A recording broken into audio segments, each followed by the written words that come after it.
Okay mga kapatid, basahin na po natin ang ating panonoorin. Finally, good news mga DDS. Shock ang lahat. Breaking news. Kakapasok lang isang attorney kumanta. Ano ba yung attorney na yan? Baka taga-kabila yan ha? Hindi, kaninong attorney yan mga kapatid? Galing ito sa Balitang Pinoy TV. Nasa description yan kung trip nyo. Sabay-sabay ho nating panoorin. Kung ready na kayo, simulan na po natin. Oh my God, we're back again.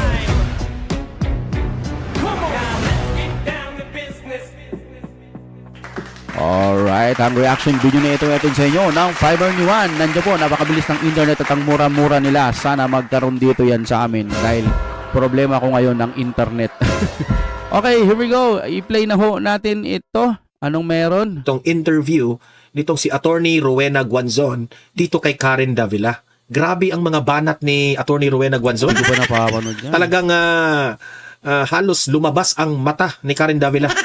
Oh, Talagang na-shock si Karen Davila. Kasi na real talk. maganda to. Narito ang Balitang Pinoy TV. Alright, maraming salamat sa Balitang Pinoy TV. Yes. Okay.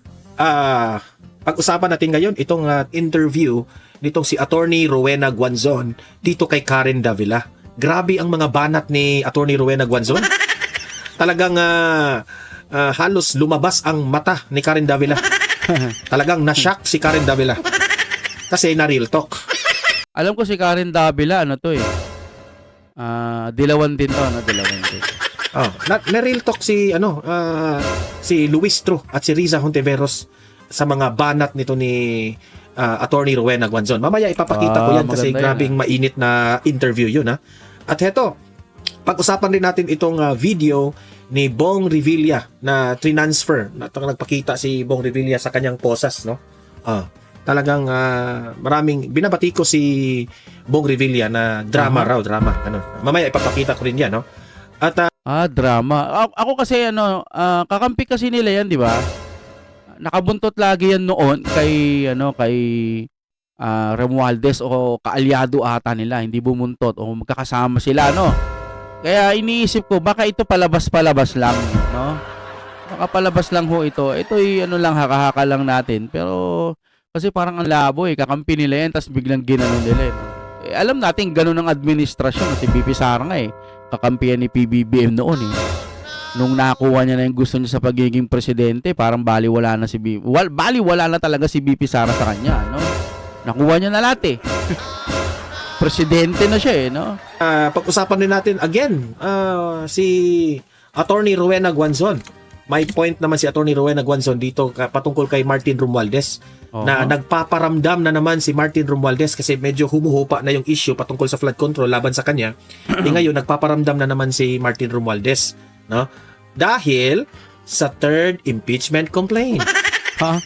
Meron. Kay BP Sara na naman. Hindi pa ho tapos ang ating flood control. Malay mo, wag naman ho sana dahil grabe ho ang nararanasan ng kapwa Pilipino natin. Nagsasakripisyo sila ho ang sumasalo ng baha.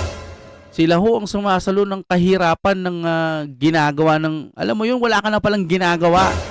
Sabi may flood control 5,500. Tapos sa mga lugar pala wala, kaya pala matitindi ang mga baha ngayon. Hindi naman natin totally sinisisi talaga sa mga ang tawag diyan, mga kalamidad. Kaso nga lang sana man lang may nagagawa ang ating gobyerno.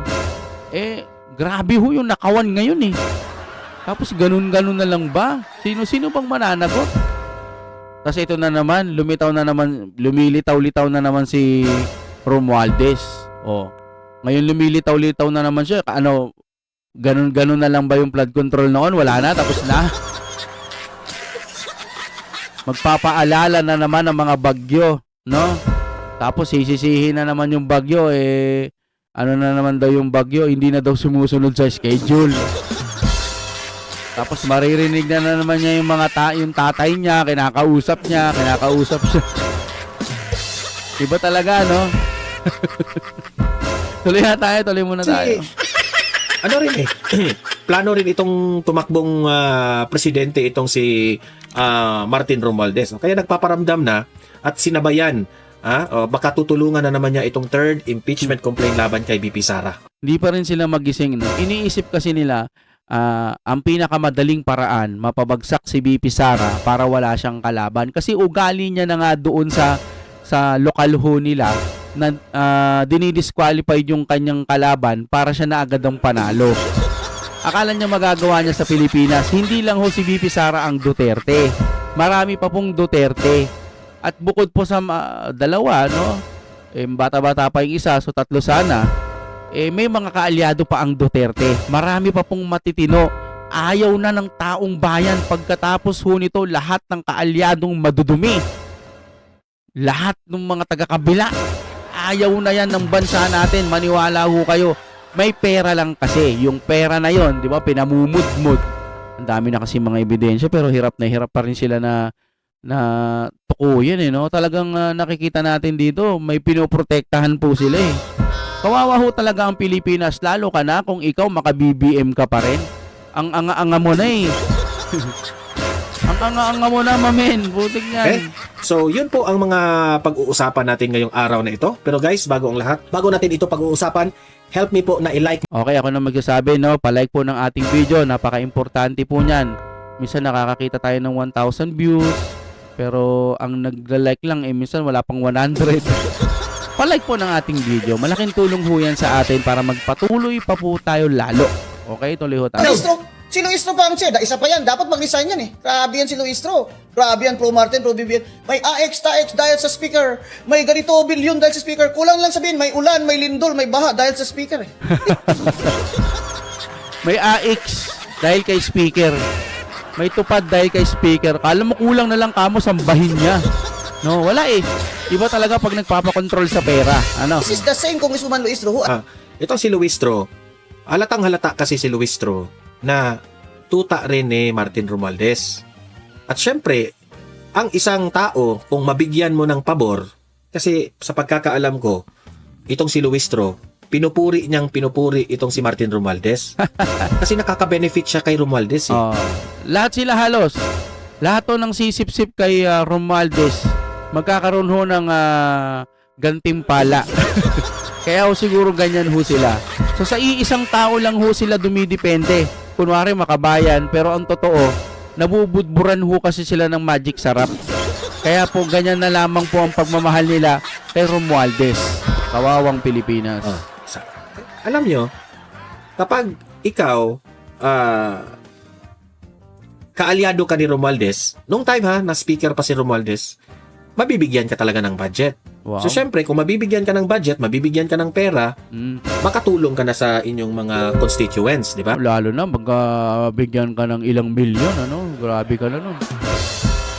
Buhay na buhay ka na nun. Wala na akong pakialam sa taong bayan. Importante, basta may AX, may Romualdez. Wala, ganun na, no? Ganun sila, mga kapatid. So kung makatulong ka na sa inyong constituents, edi syempre, lalakas ang kandidatura mo sa susunod na eleksyon. Kasi ano yan eh, maalala yan ng taong bayan na si Luistro nagbibigay ng mga ayuda, mga AX, mga ganun. Kaso may kakilala ho pala ako, no? Kwentuhan lang naman. Sabi nila, nabigyan din sila. Kaso nga lang, ayaw talaga nila dun sa nagbigay. Kasi sabi naman po ng ating dating Pangulo, tanggapin nyo, inyo yan. Pero, syempre, kilala mo pa rin kung sinong iboboto mo. Maaari mong tanggapin. Halimbawa, may sa lugar nga ninyo, no? Pumunta dyan si nagpapasikat. Kala mo, kanya pera, no? Magbibigay. Tapos, tanggapin mo, sige. Salamat. Pero, kilala nyo na kung sino pa rin ang iboboto ninyo. Lagi nyo tatandaan yan, no? Yung mga yan kasi papogi lang eh. May napanood nga ako, yung palabas, sino sigurong nakapanood nun kay Marian Rivera. Yung parang siya, yung palabas na yun parang botohan na, eleksyon na, no? Tapos sino ba yung Gardo Versosa, no? Parang ata siya, ewan ko kung congressman o mayor siya. Nandoon siya sa loob ng bahay, sabi nung mayor ata yun, sabi kay Marian Rivera, nako, ang mga kababayan ho natin. Hindi ko lang alam ang eksaktong pagkasabi, pero sabi niya, mabigyan mo lang yung mga yan, no? Kahit konti, mabigyan mo lang yung mga yan, tatatak na yan sa puso ng mga mamamayang Pilipino na akala nila nakatulong. Halimbawa, meron kang 1 milyon. O, magbigay ka lang sa mga barangay nang umabot ng 100,000. Tapos kupit mo na yung 900,000 kasi 1 milyon. Halimbawa lang so yung 100,000 ipamimigay mo, kunwari magpapalugaw ka sa ganitong lugar, magpapaganire at magpapaganito ka. Tas galing kay mayor, o edi tanggap ka na ng mga tao. Parang gano'n ang pagkakaintindi ko sa sinabi ni Gardo Versosa dun sa palabas po na kay Marian Rivera ng parang eleksyon sa Netflix, no? So isipin mo na lang, no, halimbawa may 1 milyon ka, no?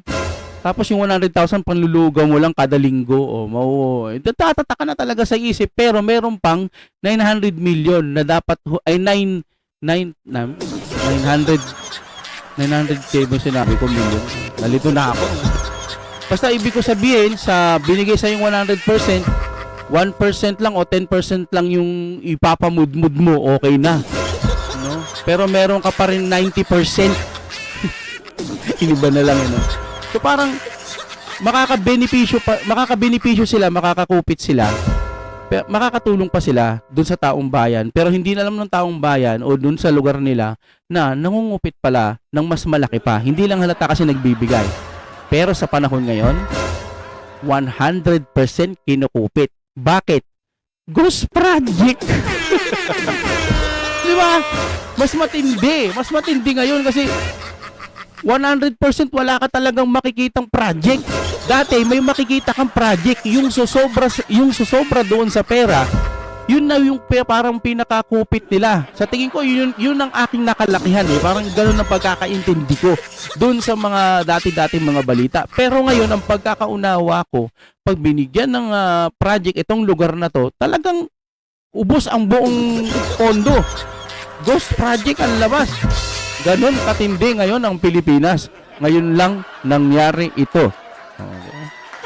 Siguro wala na tayong oras mga kabatoy. Maraming salamat po sa inyong panonood.